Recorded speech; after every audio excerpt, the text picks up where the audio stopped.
Tom Saving, thanks so much for being with us. Great to be with you. All right, we've got only a couple of minutes here, but real quickly, unpack some of the new information we're getting on this healthcare report and on Obamacare spending. We're going to likely see a big increase in spending on this front next year. Is that right?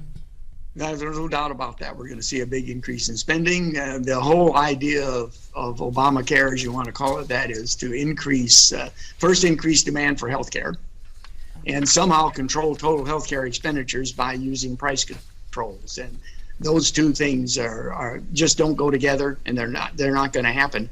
So we're going to have a huge increase in demand, and we're going to have to come to grips with how we're going to deal with that increase in demand on the supply side. And it's not going to happen if the things in Obamacare, that is the productivity adjustments and other things that are in the bill, really happen. Now, do you think we can? Happen. Oh, sorry. Do you think we can expect to see healthcare spending outpace other spending in spite of the ACA? Oh, I don't think there's any doubt about it. The industry thinks that they're adding employment faster than any other industry in the country. And the second thing that's happening, if you look at stock market performance, the investors think that this is going to happen.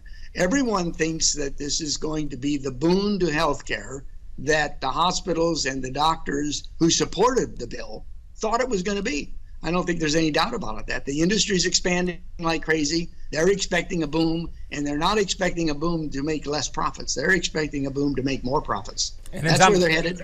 With about 20 seconds left to go, the question remains, who is going to pay for all those folks who these hospitals and medical companies are hiring?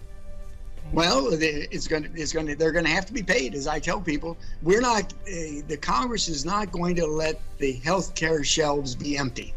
So they're going to have to rescind all of the productivity adjustments, just as they've always rescinded the sustainable growth rate adjustments on physician payments. All right, Tom Saving, we'll have to cut it off there. Sorry for the short interview, but we got to go. Hard break here. Tom Saving, thanks so much for being with us.